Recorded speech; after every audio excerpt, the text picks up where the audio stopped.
Hello, everyone. Welcome to Soul Live. And as you remember, every Monday, Cinemark is showing the Spider Man series of movies in order in celebration of Columbia's centennial. The Spidey onslaught will end on Monday, June 3rd. On a festive free comic book day weekend in 2007. Spider Man 3 opened on May 4th with a budget between 258 and $350 million, and Spider Man grossed a mere 850 million worldwide. This movie takes place a year after Doc Ock died. Peter Parker plans to propose to Mary Jane Watson, who has made her Broadway musical debut. In Central Park, a meteorite lands near the two of them, from which an, a symbiote oozes out of the meteor and follows Peter to his apartment by attaching to his motorbike. Harry Osborn, knowing Peter is Spider Man, seeks to avenge his father's death using Norman's performance enhancing gas and Green Goblin technology. He battles Peter to an eventual stalemate, developing partial amnesia. Meanwhile, police pursue escaped convict Flint Marco, who visits his wife and sixth daughter before fleeing, falling into an experimental particle accelerator that fuses his body with the surrounding sand. He gains the ability to control and reform his body with sand, becoming the Sandman. That makes sense, right? During a festival honoring Spider Man for saving Gwen Stacy's life, Peter kisses her to please the crowd, angering Mary Jane. Marco then robs an armored truck and escapes after defeating Spider Man. New York Police Department Captain George Stacy, Gwen's father, informs Peter and his Aunt May that Marco is Uncle Ben's true killer.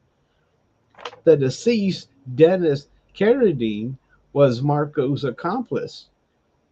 At his apartment, the symbiote simulates Peter's suit as he sleeps in it while waiting for Marco to come out of hiding. Peter awakens on top of a building, discovering that the symbiote has colored his suit black and enhanced his powers. However, it also amplifies the aggressive traits of his personality. Peter locates and battles Marco in a subway tunnel, discovering that water is his weakness. He opens a pipe, releasing water that reduces Marco to mud and washes him away in a sewer. Peter's changed demeanor alienates Mary Jane, who also receives negative reviews from critics. She shares a tender moment with Harry, but leaves in regret.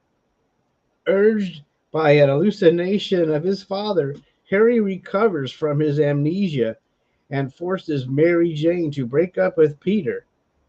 Harry later meets up with Peter and tells him that Mary Jane loves him.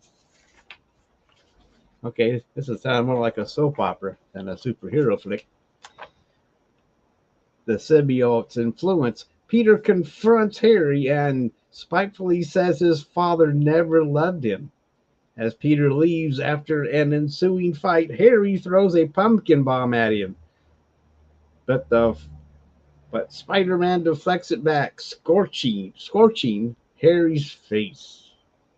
At the Daily Bugle, Peter exposes rival photographer Eddie Brock, whose fake photos incriminate Spider-Man. Publisher J. Jonah Jameson fires Brock Fires, yeah, and promotes Peter to staff photographer. Later, Peter brings Gwen to a jazz club where Mary Jane now works in an attempt to make her jealous. Upon realizing Peter's true intentions, Gwen apologizes to Mary Jane and leaves. After assaulting the bouncers and accidentally hitting Mary Jane, Peter realizes that the symbiote is corrupting him. Retreating to a church's bell tower and discovering that the sounds of clanging metal weaken the creature, Peter removes the symbiote. Brock is at the same church and becomes the symbiote's new host. As Venom, Brock locates a still living Marco and convinces him to join forces to kill Spider-Man. Brock abducts Mary Jane and holds her captive from a web at a construction site, intending to kill her in revenge for Peter ruining his career, while Marco keeps the police at bay.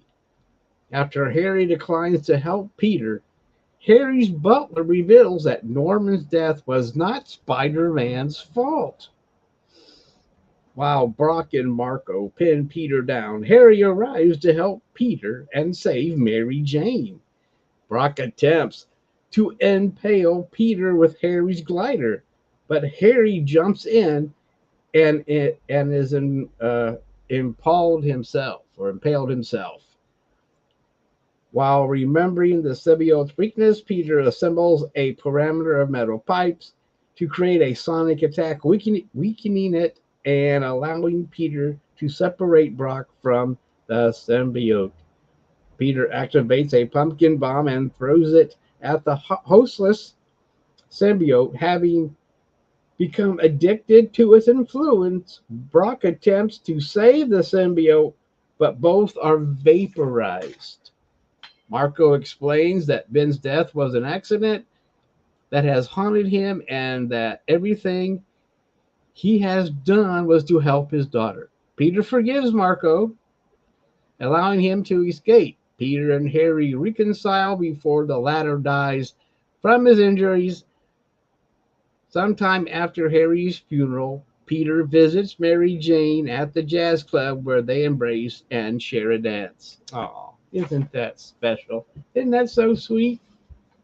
So, I don't know if anyone's seen this movie, but I did. And hello, Arc 54. Glad to see you. My biggest question after watching this film was why, when the Sandman got bigger, he lost the ability to speak. I couldn't figure that one out. It's like he just roared like he was some mindless monster. But that, I don't know. That boggled my brain a lot. It was like, why did that happen? Why was that? I don't know. And also, I talked about Harry's death there at the end, and that was over-redemption. Okay, I don't know if they killed him, thought he had to die because he attacked Peter earlier and attacked him and all that stuff, but by joining forces, he redeemed himself. So I just felt if that was the purpose of that, it was over-redemption because he didn't need to die to redeem himself. And I know that was a quick synopsis of the film. A lot of stuff did happen in between all that madness. The good thing about the film was that the origin of Sandman and Venom were all taken care of within the first 3 minutes of the film, which means there was no long, drawn-out origin. And I'm not sure why they felt this film needed 2.5 villains or foes for Spider-Man. First one only had the Green Goblin. Then the second one had Doc Ock, and this one had 2.5. Not really considering Harry a full villain, but I don't know. It was a quick film, 139 minutes, and it just and it just seemed like it got more out of control the longer it went. Also, the symbiote was able to bring out Peter Parker's emo side. it was good to know that hidden below that nerdy Peter Parker personality was he was an emo trying to break out, and I thought that was touching touching as well. That was interesting, and trying to do the Venom thing. The Sandman. I mean, that's a simple character, but Venom had been around forever, and he was a popular villain at the time. He still is. I mean, of course, he has his own movie series. So for crying out loud, but the fans wanted him, and so the producers put him in, and some felt it was good. Some also felt that there was just too much going on to get, any grasp of the situation. And to find out, they called out. They called down Aunt May. Let's go back to the Captain Stacy part. They call back poor Peter and Aunt May and say, "Hey, this guy actually killed your husband. I mean, killed your husband and your uncle. Sorry about that. We didn't tell you because we didn't think you'd want to know. I'm sorry you missed it. I don't even know if he got tried for the murder. I have no clue as what was going on with this guy. I mean, why? I mean, they inserted him into where the carjacking happened, and I don't, I just don't. It's just that part was rushed. I have no clue why that happened so quickly like that. But it did, and it's like, it's like they have all, and of course that doesn't make Peter happy knowing that they had the wrong guy, and then you realize, oh no, Peter almost killed the wrong guy back in the first movie. Well, he's an accomplice, so if he would have died, he would have died. I mean, if Peter would have killed him, I mean, so what? He's still an accomplice. He's not gonna, he's still going to prison. But overall, I don't know. Watching this for the first, I mean, I'm trying to, when I do some of these films like the Spider-Man stuff, I try to go back to how I felt when I first watched it. I mean, I have over a decade of reading crap about this film and how people, the fans wanted Venom, and then they regretted it after the film, the way Venom was handled. Wasn't quite sure if Topher should have played Eddie Brock, just coming off of that '70s show, but he was adequate, and his character was, and Eddie Brock wasn't that fleshed out. It was enough to know that he was a dick, but and Gwen makes an appearance. Oh, well, wow, big deal. I mean, but why is Gwen's there? It makes an appearance, played by Ron Howard's daughter, Bryce Dallas Howard, I believe. So that, I don't know if that's one of her first films or not, but she had a pretty decent role as Gwen Stacy, as you might surmise. So of the three, this is the weakest, and probably because it was really very busy and not, Marco was trying to save his daughter. His daughter's ill, but doesn't mean you can go out and rob banks and accidentally shoot people. I mean, and plus, you gotta understand, I mean, this shooting happened in New York City, the most gun-controlled city in the country. And so he's running around with a gun, commits a crime with it, and it's like, oh, ho hum. Let's let him, And I don't see why Peter would let him go.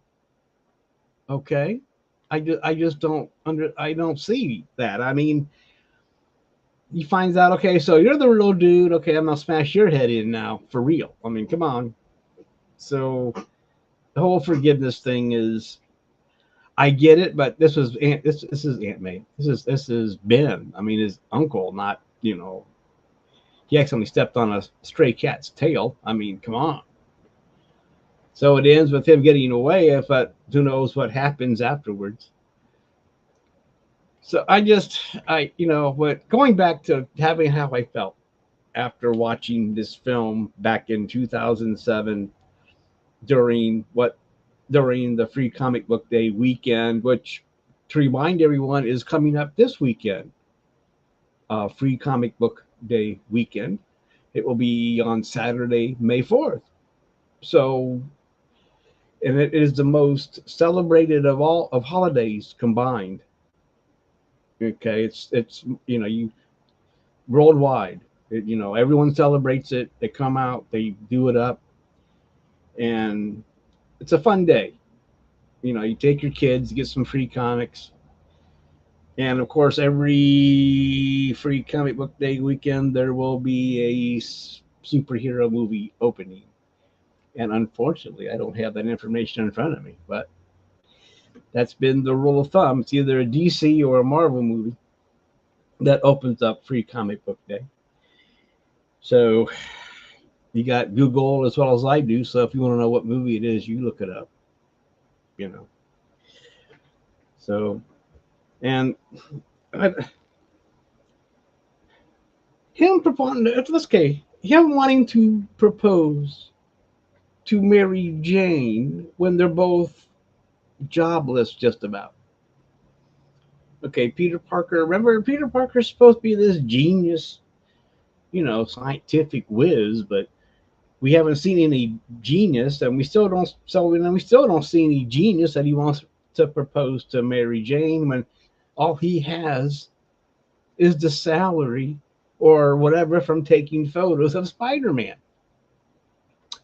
And Mary Jane is working a jazz club as a singer, and I'm sure it's not a fancy club. I mean, it's just some place she hangs out, sings a few songs, and collects some tips, maybe gets some cash, but nothing for them to actually make any future plans with. Remember, Peter not only fighting crime, he's a college student, and then he's going to be a husband. Yeah, I can see that not having any problems, and so, and I was reading this, and they were talking about going 7 movies out, the Spider-Man 7, which is interesting because they will be winding up the 7-movie series probably around the time that the last Spider-Man movie came out, No Way Home or Home Alone or whatever it was called, Somebody's Home, or My Home or Yours, I don't know. But and it looked like it worked out. We didn't need to watch the 7 movies. It looks like he did, marry Mary Jane and got things to work out. So that's and the budget being $358 million, making $850. And I was thinking, well, how do you cut costs? I mean, yeah, I mean 850, but still, it costs you 350. So you could cut the Sandman out of the whole movie, and that would save you doing Sandman CGI. Who needs Sandman? You got Venom. Venom's, if you do Venom right, you can be a badass that whole movie, and explore that character and Brock's character a little bit more, or just and I got Harry wants revenge. That's fine. That's cool. Well, I don't know if that's cool or not. And I keep wondering, like, this butler that Harry has always bugs me, his voice, and it's like, well, your father killed himself, and he's some great wisdom. His voice is, I don't know, he's some kind of generic Alfred, but he has really no. He just comes in, says a few lines, and leaves. And when they talk about, because when I know I'm skipping around a lot, but everybody's happy to see Spider-Man. Okay, he's the big hero now. Even before he saves Gwen, he's popular. So while Mary Jane is struggling with her play and trying to tell Peter, I don't have any on fire, he's all hyped up about being Spider-Man. He's really not paying attention to her needs. I mean, that's women for you. They always want to complain about, oh, you're not listening to my needs, wham, wham, wham, wham. But anyway, so that also causes a rift. So, and while Harry has this amnesia, he goes over. Mary Jane comes over just as friend. They have all these little moments, and they cook some breakfast, and they almost kiss. And Mary Jane's sorry about it, and so is Harry, and that makes and it's a whole big thing. But nothing really happens, but that's the rift. And then uh, that's a celebration to make things worse for Peter Parker and the Spider-Man thing. The celebration for Spider. I don't know why this big celebration because he saves Gwen Stacy. I mean, she's just some. I get. Well, she's a model, I guess, but he's there to get the key to the city, and he does the kiss with Gwen that he did with Mary Jane, and Mary Jane's there, and of course that's going to piss her off, right? And it's like, oh my gosh, that's our kiss, and you know, so that makes her mad. So that causes even more of a rift between the two. So all kinds of things are going on here with this love triangle. Well, it's not really a love triangle because Gwen doesn't give a shit about this guy. Yeah, they're both in the same college class, and like in the comics, she has a brain. She's not a ditzy blonde, but she's not a model either. Mary Jane was the model, but you can't go back and I'd be here all night if I went back and tried to tell you the difference between all these characters and how some of these are role reversals. So that was an interesting. So that you had that going on. So a lot of stuff was going on in this movie, and people complain there was too many characters. And that's but people ask for it, they get it, and then they whine about it. And this is the internet is going right now. I mean, this is 2007. We're in the internet age, so people are going to whine all they want there, freely, without fear of repercussions of their opinions. Like they weren't being chastised about having an opinion that someone didn't like they do now. Get whiny.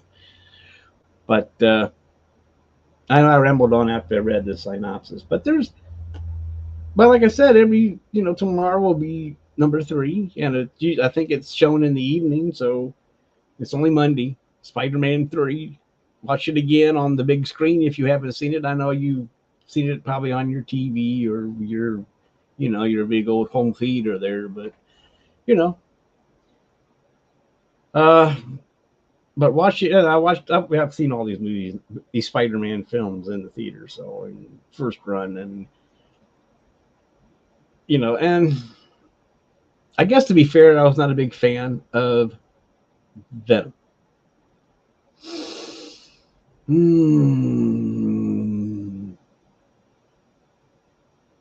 Are they? Arc 54 says they're going to be releasing Phantom Mentius. I think it means menace. But also, so is the Alien movie out right now, re-released and redone. So Alien's out right now, the original, from what I understand. So a lot of re-releasing going on. And I don't know if it's just because, they're trying to catch up from the writers' strike and all that stuff, trying to catch, I don't know, catch their breath, but trying to, get things in order. But it's cool. But thank you, Ark, for telling you that. I didn't know anything about the Phantom Menace being re-released. I missed that one on my Bat channel. And, okay, like I was saying, Venom was not my biggest. I was not a big fan because some of the villains in the comic books would only show up every two or so years, but Venom was showing up every 6 months, and it just be nothing but head bashing. There was really no plot to why Venom was back attacking Spider-Man. They were just there to beat the shit out of each other, and it got tiring after a while. Yeah, I know. Everybody wants to blame autocorrect. That's the new scapegoat for a new generation, or a new century. But I understand what you're saying. Autocorrect can be give you headaches, especially if the wrong.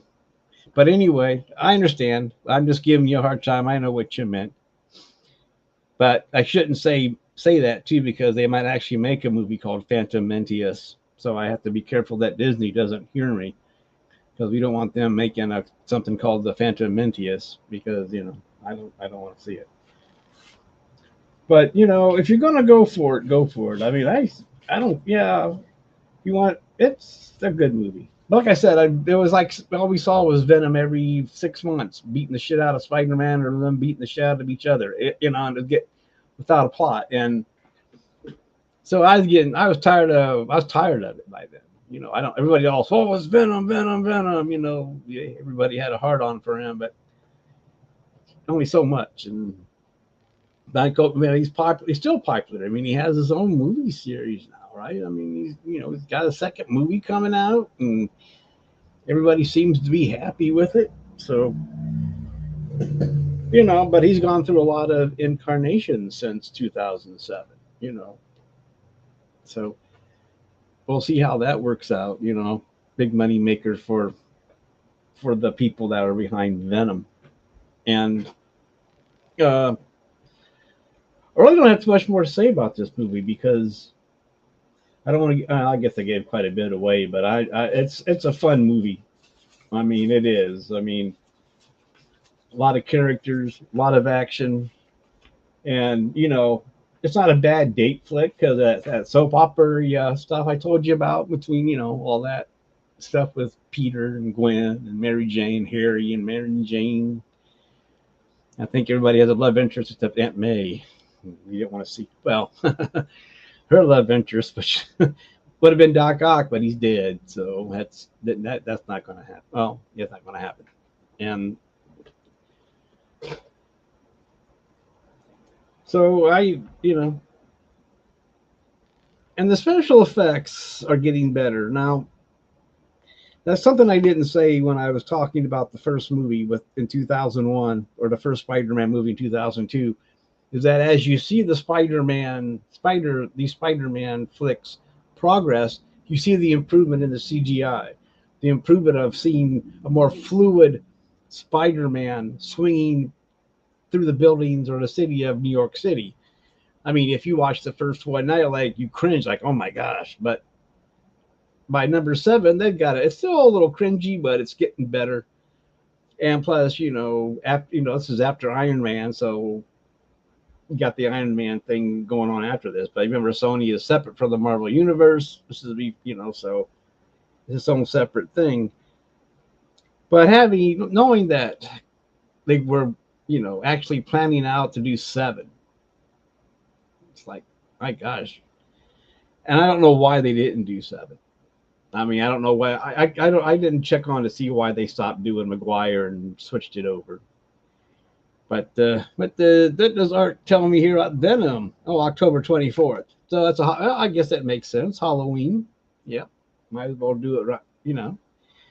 I like it. I like it coming out then. So Venom 3. I guess I saw the first one. I guess I missed the second one. I didn't see the second one. I guess that's how much I care about Venom, was that I rushed out and saw number 2, which I did not. So maybe I'll try and find it somewhere, but I am, like I said, I really didn't like the separate movies either. I mean, they were okay. And so Spider-Man 3. And this is the last one for Maguire. Then after this, of course, is Andrew Garfield, and that's a whole different Spidey series. One other thing that I noticed, both of them, Maguire and Garfield, is Peter Parker was not the school photographer. He was not the yearbook photographer. He didn't take up. The only reason he took up photography was because the ad for the Bugle. They wanted Spider-Man pictures, so I guess, and he needed the cash, not to buy a car, but Aunt May was a very ill person, and so he had to pay for all the bills, her medicine, her hospital visits, and whatnot. So that's why he was taking the pictures, and he was not the best at it, but he was the only one getting the shots that Jonah wanted for the Daily Bugle, and So that kept him employed. So, but he was never the school. He just learned as he went, photography wise. But because he was supposed to be the science nerd, which never showed up until the Andrew Garfield series. So, and so anyway, I'm running out of gas here because I've talked about this thing. Oh, number 2, Venom 2 was in 21. Okay. Well, then when I get my Wayback Machine, I'll go back and watch it. So, but I recommend it if you've seen it. Maybe you want to see it. If you didn't see it on the big screen, you should. Get in on the Spidey action. Yes. But anyway, how long have I been on the air? Oh, a half hour. Wow, half hour by myself. So I'm not going to talk about when I used to spend a half hour by myself. That's none of your business. Like to thank ARC54 for joining me. Too bad she didn't stop by, but that's fine. She gave me some helpful information because by myself I have no helpful information. So I'm going to wish everyone a good night. Next week, we start the Garfield Spider-Man.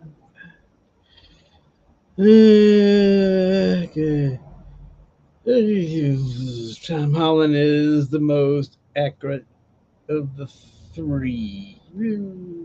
Okay. I'll let you have that.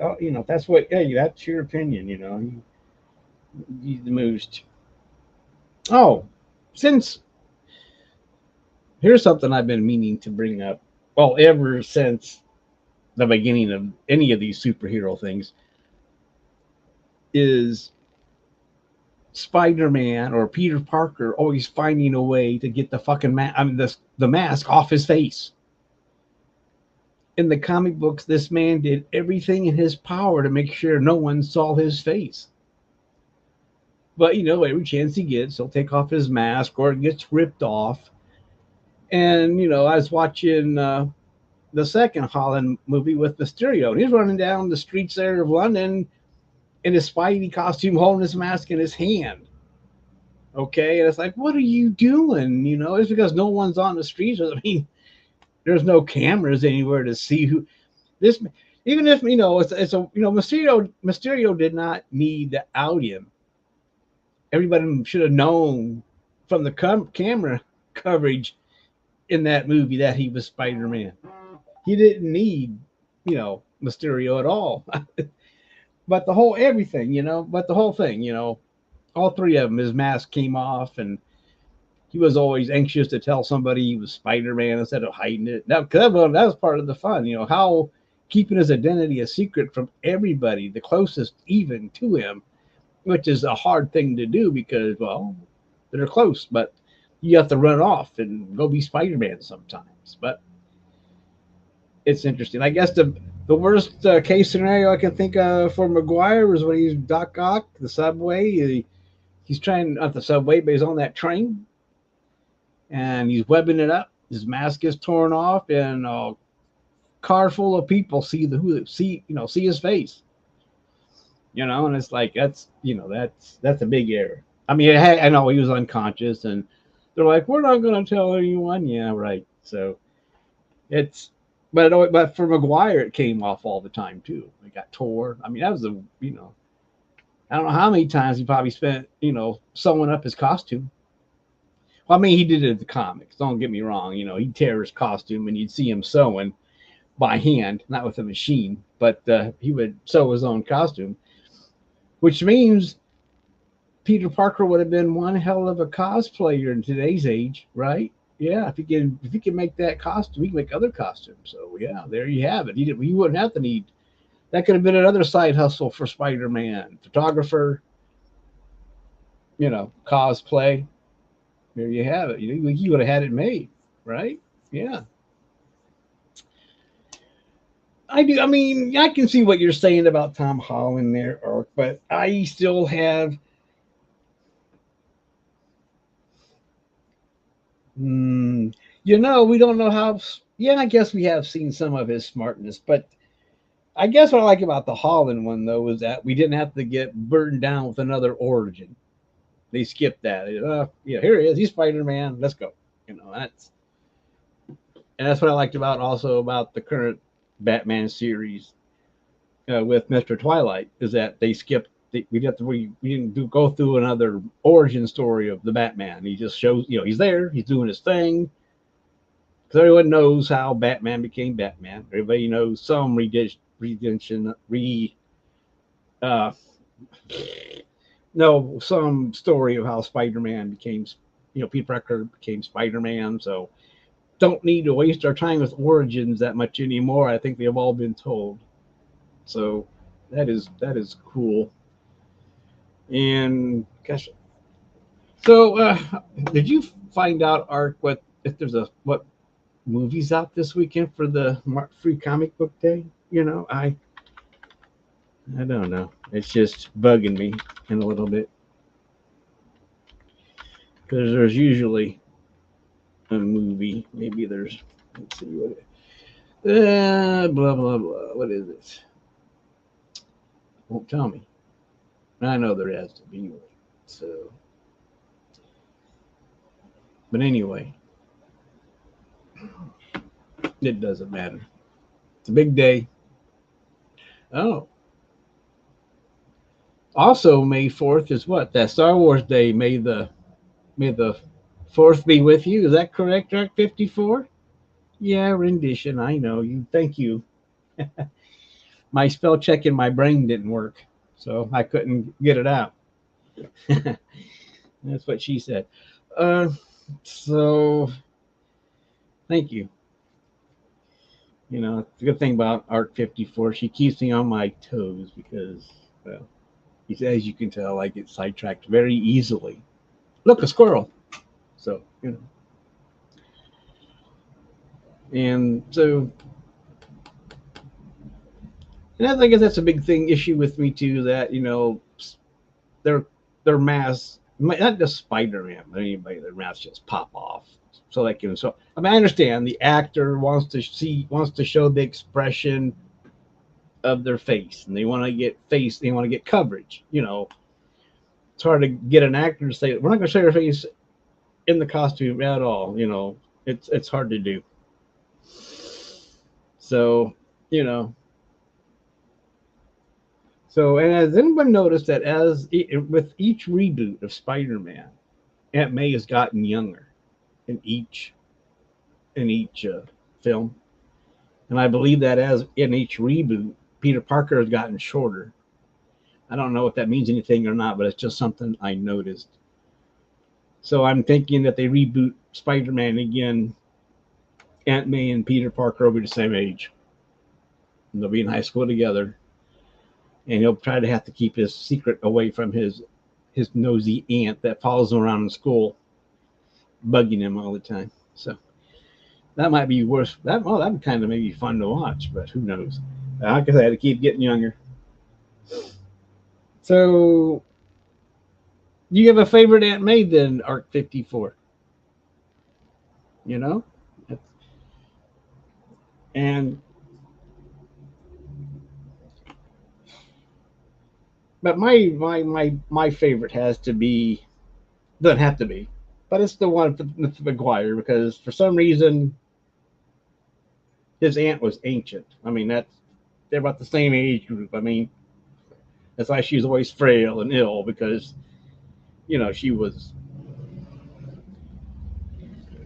both her and Ben were like already senior citizens and didn't seem right because then I'm thinking if you think about it, that must mean his parents, if they were alive, were ancient too. It's like, wait a minute, did they have Peter when they were 50? That doesn't. I mean, that's not a, well, in 1960 it might not have been possible, but just interesting. Oh God. But I did not think I was going to go this long. But I got 2 likes in DB Media, so people They're watching. There are two people watching, not likes, but there are two people watching. They might just still be Arc 54's twin or clone, maybe watching too. Uh, I still may go back. I know this is really off kilter, but I wanted to really go over the Doc Ock number, the second one, because that was the best of the three, and I still may do that at some point. Is go over the second one because that was probably the best of the three. Doc Ock was, well, the actor they had playing it was awesome, and it was, so I may yet do that. And since the movie's already been seen, people can comment saying that thing's anything. Let's see, not sure I like the original a lot, but I liked Uncle Ben more. Okay, you mean the first Uncle Ben? Because we don't see much of Uncle Ben. He's in it. He dies pretty quickly. But God, yeah, the first one. Yeah. Well, we didn't know. Well, I guess there was no Uncle Ben in the Holland one because if there was, he died, and you don't know what happened to him or who played him. So, but between Robertson and who played that? Gosh, who was Andrew's uncle? I can picture him. I know who the actor is, but I cannot think of his name. But also, if you don't know this or did know this, Uncle Ben did not say anything about with great power comes great responsibility. He did not say those words, but it makes sense in the theatrical way of him saying that to Peter Parker. It makes sense. Yeah, Cliff Robertson, and then so.